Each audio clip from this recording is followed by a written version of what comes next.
presenters so I can share my slide. When you are coming with an open mind, I will be even prouder. So I'm going to share my screen and we're going to get started. We are going to continue to practice the meta skill of communication. And meta skill, it is a meta competency. Most people don't practice communication to be compelling, clear, and concise. And that is fascinating in coaching. Whoever teaches us how to communicate. So today we're going to practice, and we're going to practice with the subject of you. Here's the key. In order to be a good communicator, in order to build trust with your athletes, you have to first start with you, Mitch McDermott, Rob Crossan, Heather Metzger. Who are you? How well do you know you? Do you love you? How often do you share you? And when you do, as Kip Harrington has learned, that you ultimately grow you.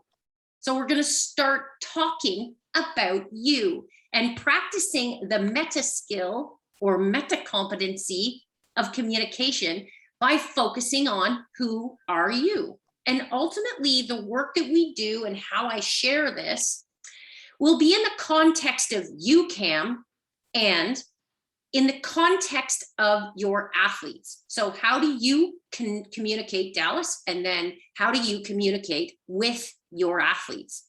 Notice I said with, not at. So here's my theory. Awareness builds confidence. You cannot connect with other people until you have an idea of who you are, what makes you great, and how you add value to the team. That confidence will help you connect first to you and then to your athletes. When you don't have highly aware people, you will tend to see them protect, hide, armor up, as Brene Brown says.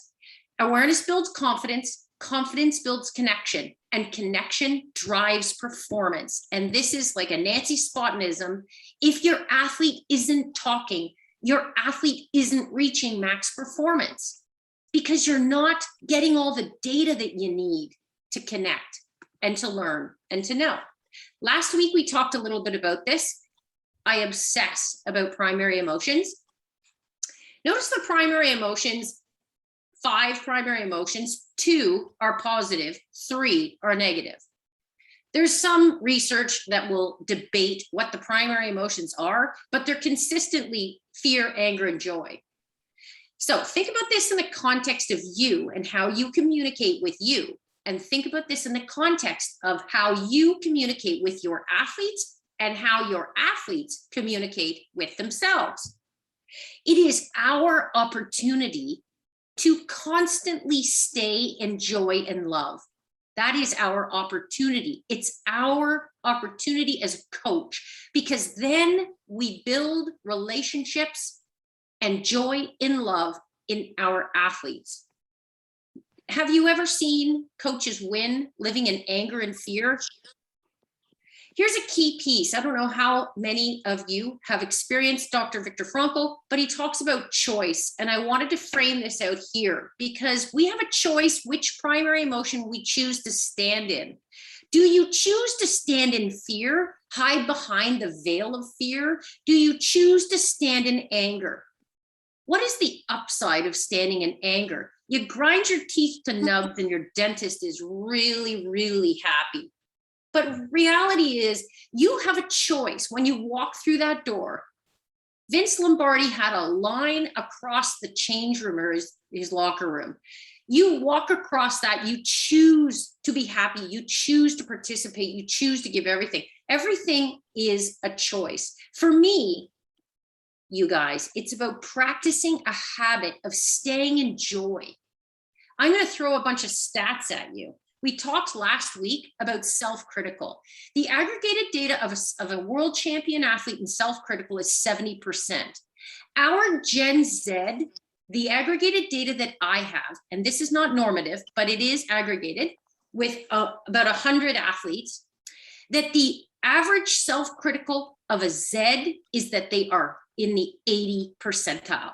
It is really hard for them to recenter to joy. We have to help them practice how to build the habit of recentering to joy. Not asking themselves at the end of a run, Rebecca, what did I do wrong? Asking themselves at the end of a run, what can I learn from that experience? It's small, but it's big. Reframing takes practice. This is Viktor Frankl's work. He talks about the space in between stimulus and response. Think about it in the context of you have a run, you have a crappy run, you didn't perform the way you wanted to perform. You have a choice how to respond. And helping your athlete choose to respond and refocus to learning or joy and love or happiness is so vital. You must first, as a coach or as a human being, practice those habits first. So I talk about communication first to yourself and then to your athletes. What is the purpose of communication? I ask you, write in chat, what do you think the purpose of communication is? While they answer, Kip, I want you to verbally share. What do you think the purpose of communication is? Well, to share ideas, remove barriers. Okay, clarity, sharing, clarity. I heard inform. And the reality is what science says, express feeling to gather information. Here's the fascinating thing. Share feelings or emotions. I like that, Cam. Thank you. Here's the fascinating thing. Most people think it is about information, but in fact, Alex, Reese, Julie, and Molly are correct. The purpose of communication is to connect, to build trust. As a coach, that is your only primary responsibility. Yes, performance is excellent. It's important. Yes, you need to win. Yes, you need to build confidence in that athlete from a technical, tactical, and physical perspective. But damn, if you're not building trust, if you're not building connection, you likely aren't getting the best out of your athlete. And it all starts with you. You need to first build trust with you. That's the fascinating part of the journey. Now, remember, communication, what we talked about last week was that communication is 55% of communication is nonverbal, 38% is tone. Think about that in the context of the words that you use. When you come on to the ski hill and you have a coffee and you're 5 minutes late, how are you setting the tone? How are your nonverbals reading performance? It is so small and so big. And if you consistently build a habit of being late 5 minutes and having a coffee in your hand as you walk up in your ski boots, what tone do you choose to set? How are you communicating? Here's another piece of data. The generation that you are coaching, the Zs, in fact, the Zs have an awareness or an intuitive score of 80.2%, which is 11.3% higher than your generation. They are more intuitive. They read body language and they see everything in 7 seconds or less. And if that's the case, even though you think they're not paying attention when you walk on the ski hill with a cup of coffee 5 minutes late, they're paying attention. And they say, it's okay. She's 5 minutes late. Why do I need to be 5 minutes early? Set the tone of performance with how you communicate. You want performance. Pay attention to how you are communicating. And first, you must find out what you want to know about you. Building trust with you first, and then with your athletes. So what is trust? I'm going to share what is trust that I have learned. My hope today is that you will learn one thing. If you learn one thing, then we're winning. So I'll share some of the maniacal research that I do in this arena. Dr. Paul Zak talks about trust, building a culture of trust will generate high performance. It will stimulate high performance. How do you build trust? You have to communicate with the intent to connect. If you are a high introvert, how are you extending you and your voice with your athletes? That's what we talked about last week. If you're a high extrovert, how are you slowing down, A, long enough to listen, and B, long enough to include the 40% of your talent that are introverts? Thinking about that, building trust is about communicating with the intent to connect. And what Paul Zak says is ultimately you can't get to performance without trust. Feeling trust, what happens in the brain when you build trust is that it releases the neurochemical of oxytocin. And oxytocin creates connection, not only to you, where you feel pride and love in you, you then emit joy. And when you come with that energy, those high aware Gen Zs will read your body language, because 55% of the energy that you bring is nonverbal, and they will see joy. They will read joy. They know you're proud of yourself, and then that emits a whole different energy. And connection will drive performance. So I'm going to stop here. I want Rob Crossan and Cam, please, to participate, answering one question. I'm going to ask Cam first and then Rob Crossan. Look at the smirk on his face. Damn, I thought I was going to come to listen. I'm going to ask you, how do you build trust with your athletes, Cam, and then Rob? How do you build trust with your athletes? I think it's a matter of consistency, providing consistent message, consistent body language, consistent engagement with them. Body language, because as I'm going to come to the second Cam after after Cameron finishes, and then just Cameron McKenzie, we'll just talk about that in the context of what you and I have talked about from an introversion perspective. Body language, build trust. How you operating as a high introvert. I need to make the effort to put myself out there to make that connection. There's a lot of things that I interpret and I intake, but don't necessarily put out to the athletes. So taking that step to communicate to them, being proactive about how I communicate my communication style to them, I think goes a long way for them to understand my role and my process in communication sense, I guess. That, and Cameron McKenzie, you add value because your introversion makes you listen. You add value to the team by listening with the intent to hear, which makes the athlete feel valued. Understanding, again, though, that words are the bridge to connection. And so that's where you are proactively inviting people in. And that's one of the things we've learned together. Cam, please tell me, how do you build trust with your athletes? And I'll come to Rob Crossan after that.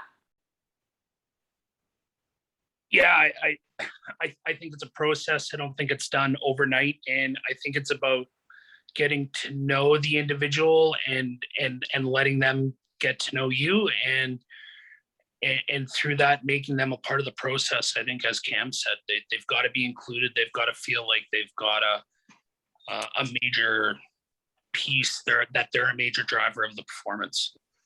Love that, both of you. Thank you. I'm going to share one piece of information that, remember, we talked about this last week. 88% on the analytical score is what the Gen Zs currently are standing in, which means they're very much thinkers. They want to be asked, what do you think? Don't just tell them, ask them, which builds a problem-solving habit. How do they solve faster, come out of the pit back to joy, is a way to build trust. Cam, and Cameron, I appreciate that input. Rob Crossan, how do you build trust? I think one of the biggest things is catching them doing something good. If you can if you're that aware of how they're doing that day or what they're feeling, and you can really relate to them, and if you give them a task to do that isn't too dangerous, then they trust you, that you understand their level of skill. When you're talking about that gap in the response and the stimulus, it's like the parents at the bottom of a ski hill. My daughter used to always say, "Don't come and talk to me, Mom, until I get a chance to, collect my thoughts." And then, she, gathers her response to how her run was, and then she can talk about it. So that was, you don't want to jump in right away to, "Hey, I can help you out. Hey," you got to sit back and let them kind of come to you. And that's, and then when it's back and forth, I think someone mentioned a two-way connection. And you really start talking with the athletes like that, then, you've got trust and you're working together to get better. That's the fundamental difference between speaking with versus speaking at people. I love this feedback. Let's continue to talk about trust. Here's a slide by Amy Cuddy. This is a very important slide. Here's why. As a coach, think about it. Think about 55% of body language is nonverbal. When you walk up to people, do you extend competence first or do you extend trust first? And this is key for people who are high in testosterone or high in physically competitive. That doesn't, high and physically competitive is not, it's genderless. I am equally as high, and Robert is equally as high in physically competitive as Kip Harrington or anybody else that coaches high performance athletes, as Mitch McDermott in the start gate. You don't want to be in with Mitch McDermott in the start gate. He'll growl at you. Ask yourself, though, when you walk onto that hill, are you extending competence or are you extending warmth? When you meet the parents, what type of energy do you bring? And when you extend competence, do you scare the shit out of the people that you've never met before? Do they make decisions that you're mean? Do they make the decisions that you don't care? What is your intent? And my intent is to make sure that I open my shoulders, I open my body language, I share a smile and my eyes are interested. Those are small, but they are big. It is being intentional about extending warmth first, particularly if you are high in physically competitive. Here's another piece back to Zach's work. Testosterone blocks oxytocin. If oxytocin is the key to connection, and testosterone is what you are bringing to the hill, in the first 7 seconds, you're scaring the crap out of the athlete, and what they will do is they will shut the door, clam up, not talk. Be aware of where you are in your body language.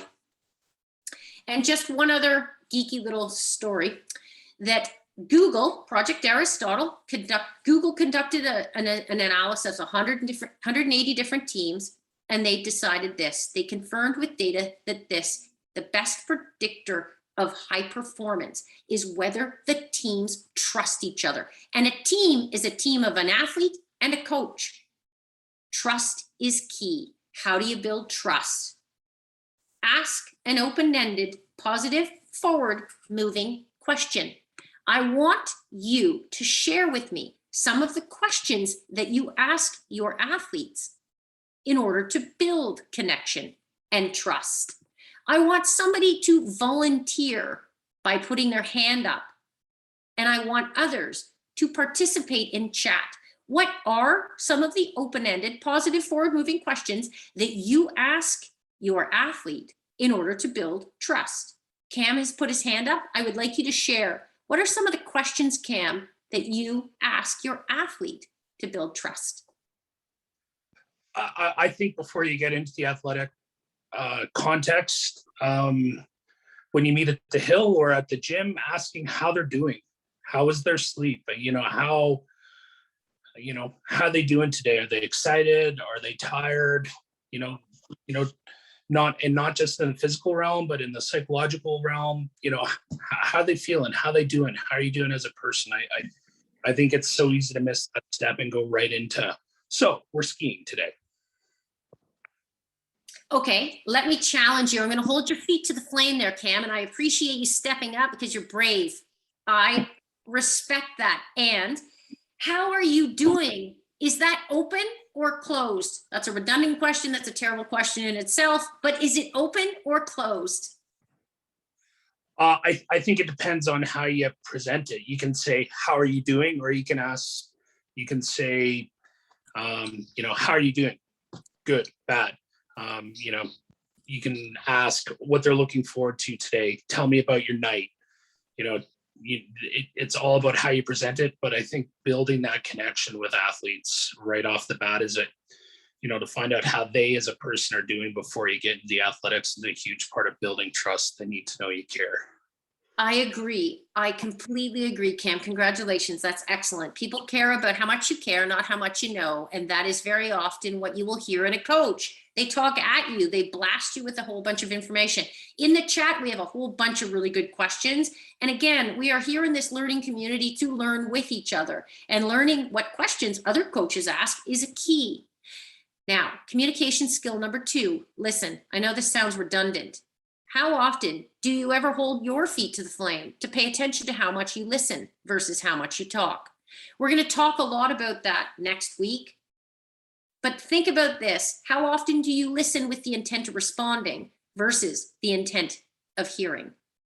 And very often with extroverts, they will listen and want to interrupt you because they're excited and they want to participate. And very often that doesn't make people feel valued. My intent here is just to nugget this and remind you. And here's communication skill number 3. And this is a key thing that I have learned with coaches that I have coached in soccer and in multiple other sports. Sharing one thing about you, letting people in, Kip Harrington, telling a story about you is key. And when you do, it's not about a CV. It's not about running through your credentials. It's about telling a compelling story, something that draws people in. Cam, is your hand up to share or is your hand up from before? Just check it. Good. So Mitch McDermott, share a story with me and us about you that people don't know about you. And I ask you because you're a high extrovert, so you can respond like that. And then I'm going to ask Kip, because Kip just went into his head to find something to talk about. I can see the way he's thinking. Mitch, share one story. So the most recent story, Spotty, I'll share, and I don't know if everybody knows this, but 8 years ago I had a stroke, and it changed my life. And it was a stroke that could have killed me, but obviously didn't. But in that, it changed the way I look at things. It changed the way that I approach things. It changes the way that I talk with people and the relationships I have. It also changes the way, it's changed the way that I share my time with people. And I was, you've known me for a long time, 40 years, and that, back in the days when we have university races and it'd be party, have fun, be the center of attention. Listen, I'm not like that as much anymore. And I think it made me realize, which I'm sure you probably experienced, about things that are important in life and things that are not just about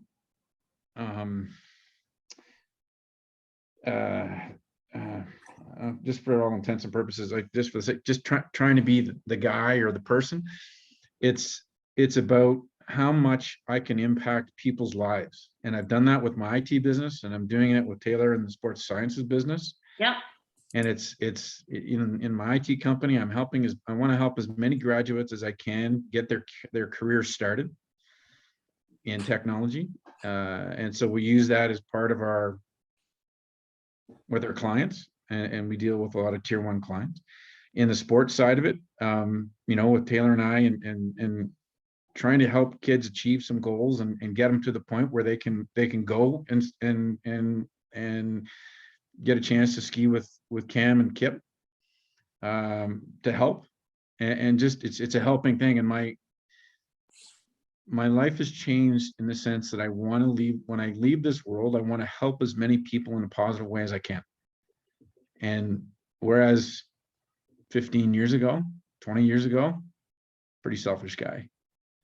And I probably, it's probably a combination of not only just having that stroke, but even in past relationships I've had with women, how it was very selfish, and all that's changed. And now I mean, even in the dating side, I don't just date for the sake of dating. I am very particular. So everything in my life has become particular. And I do things with a purpose. And I realize that you can leave this earth pretty fast, and you never know when it's going to happen. Well, Mitch, I would say what I hear is compelling and purpose and intent. Yeah. And that refocus to joy is important, and good for you for doing that. And sometimes you have to go through the valleys to get to the hills. Oh yeah, I the last 10 years of my life have, and not a lot of people know this, have been very hard. I kind of keep the image that it's not, but it's been friggin' hard. Like I've seen the worst of the worst, and I'm seeing now the best of the best. And I can tell you, the worst of the worst is pretty friggin' bad. And it's changed the way that I do a lot of things. I try not to take things for granted like I did in the past, but I also find passion in the things that I love, and skiing and ski racing. I mean, everybody kind of jokes about the Masters stuff. I love ski racing. I've always loved ski racing, and I still love competing even at a Masters level. And so that's why I get passionate about having a positive impact some way, even if I can do a little thing. Oh, good for you. About creating Mitch, more opportunities. Mitch, everybody's just jealous. They want to be ski racing like you. Yeah, well, Rob Crossan does for sure. I know that. Dream never dies. I'm proud of you. I'm actually going to come to Kip after Heather Metzger shares a story in a compelling way about you. Oh, wow. Okay. I guess, I don't know. I always have this like desire to help everyone and save everyone. So, it's okay if it's funny, right? So one day I was driving my son to school, and we had our dog in the back of the van, and I saw this poor little squirrel on the road that was obviously hurt. So I stop and I pick up the squirrel, and it wasn't moving. So I give it to my son to hold on to. And he holds onto it, and I keep driving to school, and all of a sudden the squirrel comes back to life quite actively, actually. And he starts jumping. He jumps up and he jumps into the back, but the dog's in the back. So now I have a dog chasing a squirrel in the back of the car. And then anyway, long story short, it all worked out. The squirrel left, and the dog, we didn't get an accident or anything, but I guess I love telling kids that story because they always look at me like, you stopped at the side of the road and you picked up a squirrel and brought it in your car. But anyway, and it's just like, you know what, we have a very long list of rescued animals in our house, and I feel like that's just me trying to be, at the end of the day, trying to be a good person and trying to do good. So it's very interesting, Heather. Quickly, I see you as very competent. We know you are very talented, and you are intimidating to people because you are so good at what you do in ski racing as a human being. And so a story like that really helps people build trust with you, connect with you. She's like, really? Do you really see me as that? Is that amazing? Like, I do actually care. Well, you definitely care, because I see the effort you put in every single year in our ski racers in Ontario, Heather. And I've always been motivated by that. Okay, Kip, tell us a story, Kip Harrington. Let us into that ambiverted mind of yours. Well, it's kind of hard to top the stories that have been told so far, but I deliberately used to keep a degree of separation with the athletes that I coached. And a lot of, I think about some of the key mentors I had and the coaches that I learned from that were really, really successful. They pushed and they didn't listen. And yet they were very successful. But when I look at it, there was a lot of fallout. There were also a lot of unhappy people. There were a lot of damaged athletes. And this is some years ago that I came to this realization that it isn't about me. It isn't about me winning races. It's about them winning the races. And slowly, I've been changing my approach, and I appreciated Mitch's sharing quite a bit. And I saw the word legacy pop up in the chat from Dallas, and I'm looking at it a lot differently and approaching it differently, and a lot more interested in getting to know, whether it's the athletes I'm coaching, or I'm not really a coach anymore, I guess, but athletes I'm working with that are coming up in the programs, getting to know the coaches and spending a lot more time listening rather than jumping in and trying to show them what I think I know.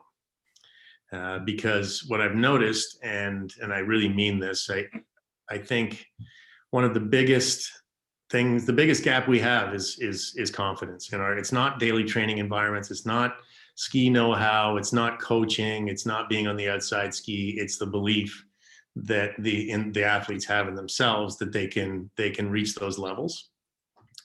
And having worked at a high level, we had so many athletes that could do it, but they just didn't really believe.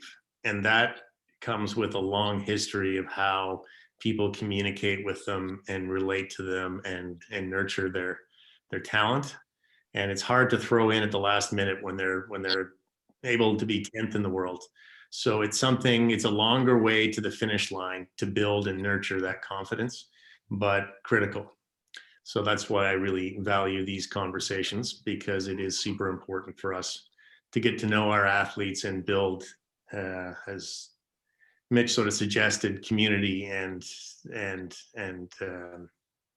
culture and confidence in general. And then what Heather said was kindness. I love this. Kip, what I heard was short-term win, living in fear or anger, as your old coaches used to do. Short-term win is a long-term loss. Ultimately, it's the infinite game, and we are all here to build joy, confidence, and competence in our athletes. And without confidence and competence and awareness, they won't get to performance. They won't feel joy. And that is where their self-critical will overtake them. Kip, I'm proud of you. Your voice sounds fantastic. Dallas, before I come to you, Sarah Edwards, I'm going to come to you in a second after Dallas shares. We're going to come back to you after I have a few questions for you guys. Dallas, what's your question, or what do you want to add? I'm sorry to jump in, but really now it's looking at everything holistically. It's like back in the day, it was like what medals you had or what job you had or what car you had. Now it's about experiences, and it's about looking at it holistically, not only about obviously you want to win, but how did you get to the winning, and are you balanced? We didn't, especially maybe even female athletes, we didn't have balance back then. We weren't coached about balance. So I think it's true, Dallas. I appreciate that. And before was before, and now is now. And now our opportunity, we're a lot smarter in coaching than we were before, and we care a lot more, and we care. Trust drives the conversation. Yeah, and you're looking at the big picture, so there's not burnout, I think, as much. Whereas, you can look, okay, maybe you aren't very strong for 2 years, but keep looking at the big picture and you can get it. It's not about winning right that year, that race right now. It's, I think, holistically. Anyways, thank you.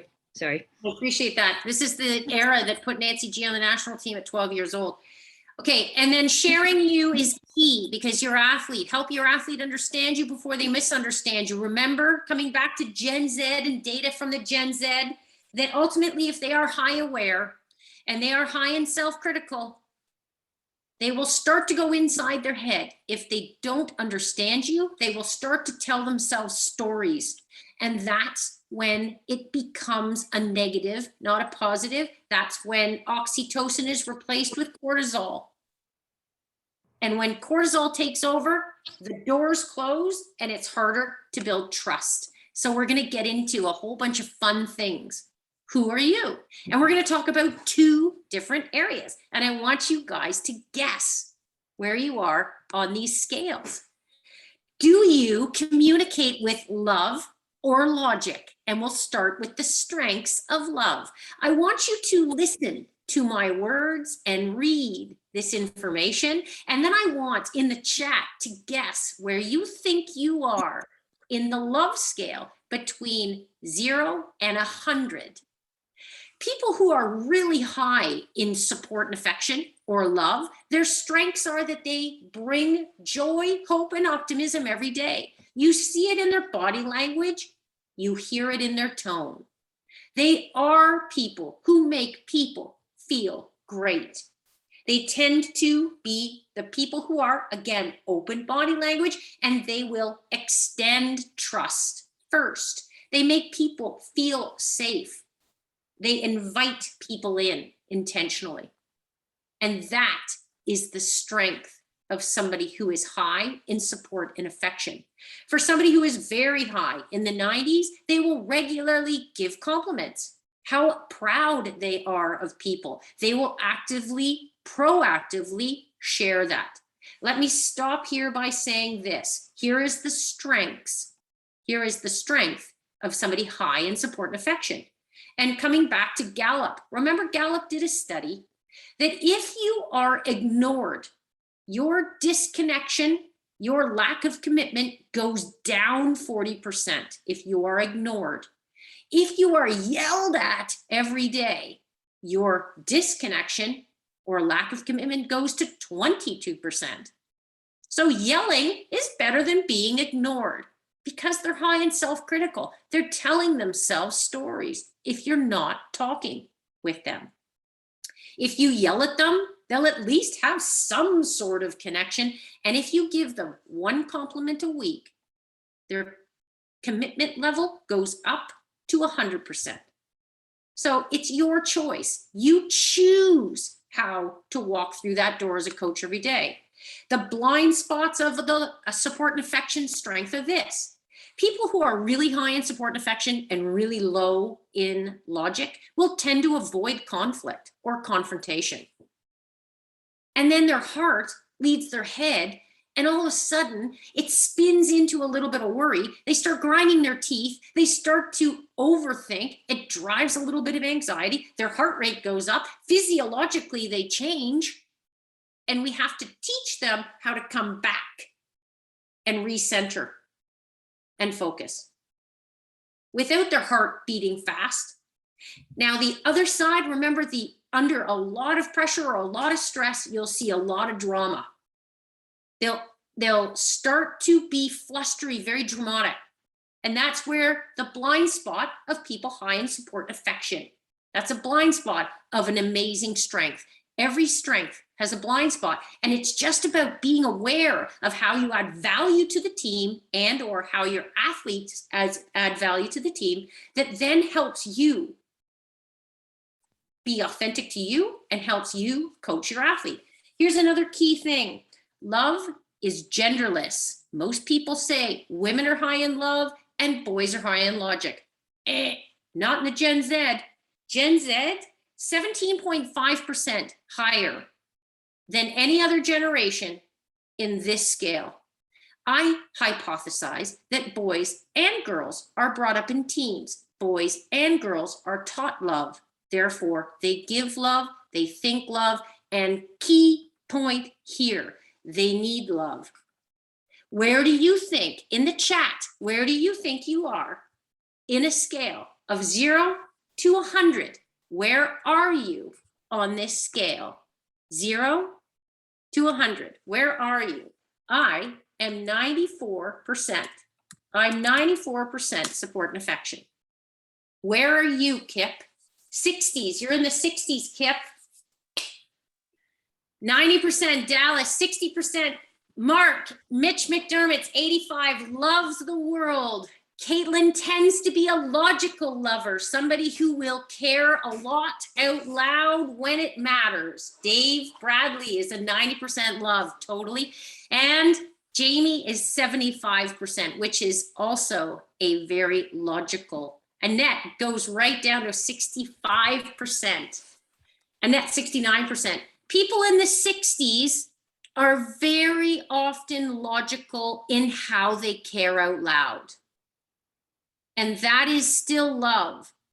And it's not a energy like you hear from this voice. It's more tempered.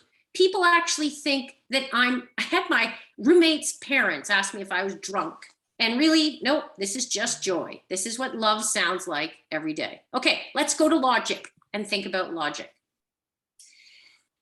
Think about this in the context of you, and think about this in the context of your athletes. Here's why. Personalizing communication is key. If you have an athlete who's high in love and you're ignoring them, that hurts. If you're mean to them, that's an emotional wound.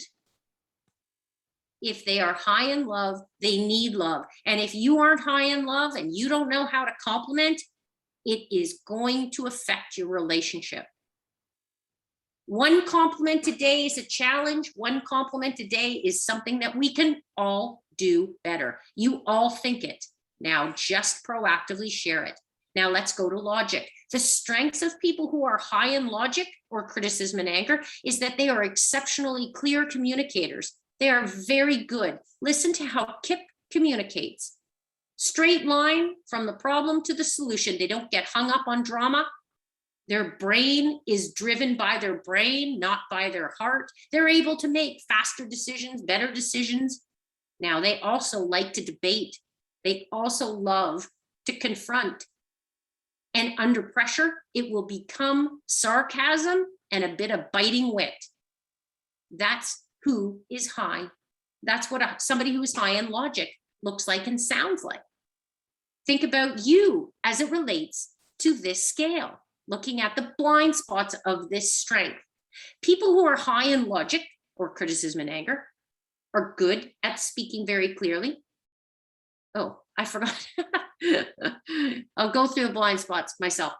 What they do, what people who are the blind spots of logic are that they tend to be biting wit. They tend to be sarcastic. That is a blind spot of somebody who is high in logic.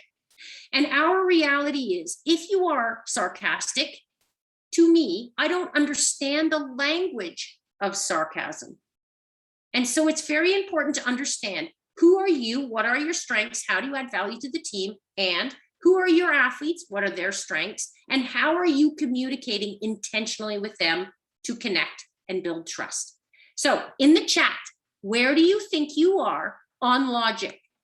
Between 1 and 100, where do you think you are on logic? Kip Harrington, 95% in logic. We have Mitch is 95 in logic too. Sarcasm, I see that, Mitch McDermott. Dallas is a little bit lower. I am 7% logic, means I avoid conflict at all expense. I don't like sarcasm. I don't understand it. Rebecca has some ability to speak straight. Heather has some ability to be very clear in her communication. So let me ask you, who do you have? Oh, Terry, let's talk to Terry. Terry, will you put your sound on at least, or your screen, and tell me what being 10% in logic means as it relates to your athletes and how you coach them, Terry. I told you I was coming after you today, and now I am here. What happens when you have to speak straight to your athlete? If something's not going right, how do you help give them constructive feedback? I try to be sincere, but I also try to accent the positive, that, like you were saying, a lot of times they lose confidence and they think I'm doing this wrong. I'm doing this wrong. I can't put my boots on right. Can't put them on the right feet. So even if they got them on the right feet, you tell them, okay, well, at least you got them buckled up and the right way or something. So I'm like you. I really try to avoid conflict. I guess if if it's one weakness, I'll, excuse me, I might walk away from something if it gets too intense. And I'll say, look, let's talk when we settle down or whatever. That's never happened. I don't think it's ever happened with any of my athletes. I guess one of the things that I think about, I've always worked with development people, kids just coming into it. There are a few that are coming in here with an idea, I want to be on the World Cup team. But most of them initially come in, they want to have fun. And I try, I guess, so that's where the love part comes for me, is I try to reiterate that that's why you're here, you're having fun. If they have a rough time, take a run, have fun with it. Let's come back and then let's work on where you need to improve on your strengths. That's good, Terry. Thank you. I appreciate that. And that's inspiring to the people who are starting in the sport. And that's exactly what we need. Back to the comment earlier about experience. Michael Anthony, please share with me, where are you on the logic scale? And where do you think you are, Michael Anthony, on the love scale? And why does that even matter as a coach? Well, okay, so for me, I like category myself as 95 love, because I like to approach things from care, passion, and attention to those I see or work with. And then on my logic side, I'm probably middle of the range, because I'm very good at problem solving. And but I like to work in both arenas, to be honest with you.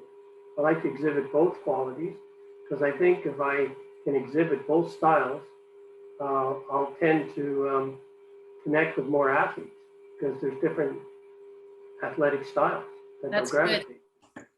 Excellent. And that's the value that you bring. Speaking the logic, the sound of logic, and speaking the language of love is important. How you bridge both is a huge asset. I'm going to ask you, Bill Reel, where are you on logic, and where do you think you are on love? What is the value you bring, Bill Reel, to the world? I tend to view things as to getting their attention and being positive reinforcement with the athletes.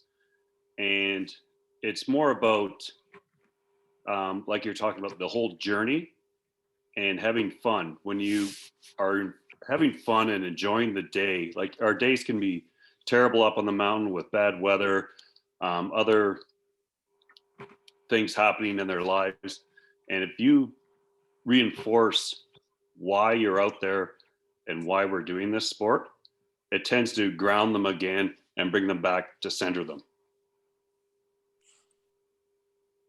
I'm proud of your answer. You have some logic, and it comes from a place of love. And that's what I hear and see in you as a coach. That's what I've seen on the hill myself. And that's what I hear in your voice, Bill, as well. Approaching it from a place of caring first, and then approaching and using your logic is key. I like that. I'm proud of you, Bill. And then we smile and we're done. I'm proud of you, Bill. Anyway, listen, I want to come back to one thing Rob Crossan said. Rewarding the behavior that you want to see more of.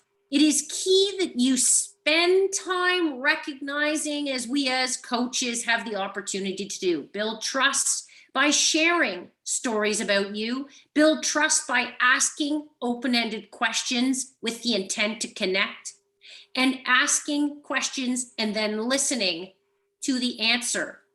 I pause for effect for all of the extroverts in the crowd. How often do you see coaches talking a lot at the athlete?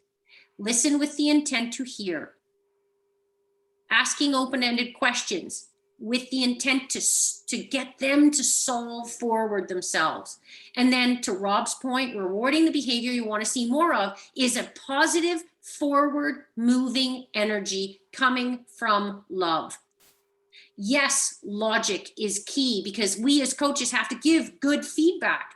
And approaching it from a love base, which is the intent to help them succeed, is key. And that's what I see in Ontario. That's what I see in alpine skiing. That's what made all of us, you guys. We build trust, we drive performance, we build our future. And together we have to stand united in building the confidence in these kids so that we can continue to grow alpine skiing. Because alpine skiing made us who we are. We owe alpine that, to stand united and use our voice and build trust, not just with ourselves, but with everybody else in this community. And for that, I'm going to wrap. I'm going to say, I'm going to continue to talk about who are you next week. And I'm going to focus on, are you a macro thinker or a micro thinker? But before we do that, I want Steve Miller to share what is one thing that made an impact tonight. And then I want Caitlin to share. And then we're going to end with Sarah Edwards and we're done. I think just the reflection on how you communicate overall. I mean, so I consider, go back to what you just said. I start with love and go into logic, but not consciously.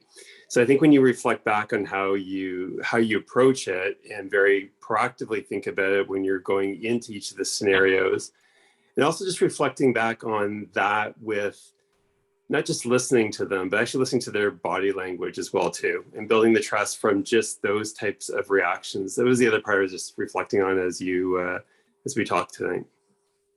Very good answer, Steve. And you're right, paying attention and reading all of the data, not the data you think you see, but all of the data. So asking those questions, but also paying attention to their body language. Thank you, Steve. I appreciate that.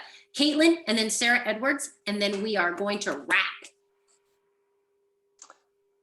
Okay, so I think for me personally is reflecting on how most of my responses come from logic. That's just how my brain works. But then it also gets me thinking more about the neurodivergent brain and how we need to adjust for athletes and coaches that maybe don't think like everyone else does.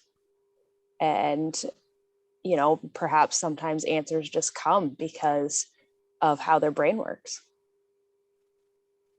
That was a very heavy answer. I'm very proud of you. I had to stretch my mind to think. Neurodivergent. Wow, Caitlin hits it out of the park. Raises the bar for all of us. It's been a very thought-provoking topic for myself in recent times. So it's even understanding my own brain to understand how certain athletes might think and work better. Good for you, because that's about personalized communication, Caitlin.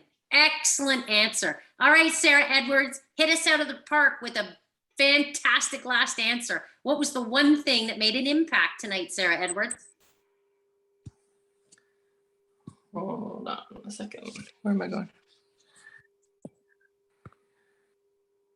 Hi, I'm I'm on my phone today. I think the big thing for me today was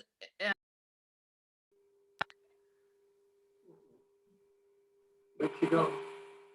Was technology. It's been a struggle for me today. Can you hear me? Yeah, we can. Yeah.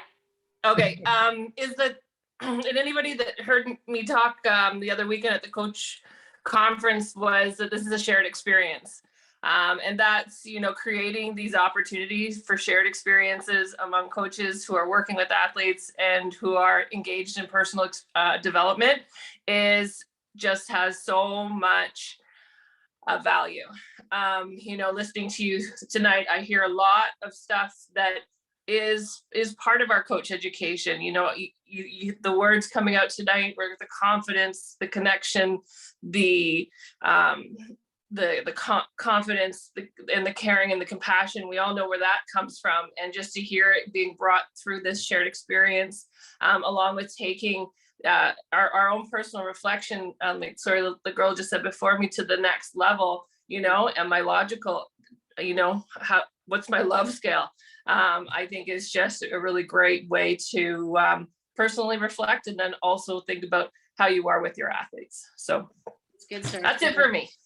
Important that we pay attention. Next week, we're going to talk about, are you a macro or micro thinker? And this is key when you're communicating as a coach, not only understanding how you think and where you get energy, but also how you intentionally connect with your athletes. If you're a macro thinker and speaker, and you're speaking to a micro athlete, an athlete that thinks in detail, and you don't give detail, there's going to be a connection challenge.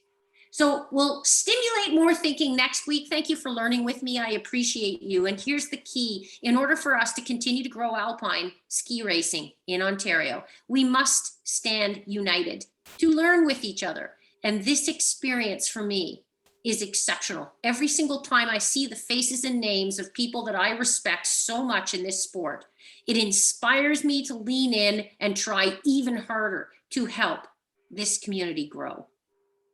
So I appreciate you listening. I appreciate you attending, and I absolutely love seeing all of your faces. And I will see you next week. Okay? Show up with bells on. I'm coming after the ones who didn't speak. Terry, good for you for leaning in. Steve, good to hear your voice. Caitlin, your thinking raises the bar for all of us. I'll see you next week, you guys. Bye. Thanks, Bye. Nancy. Bye, Rob. Thanks. Robin.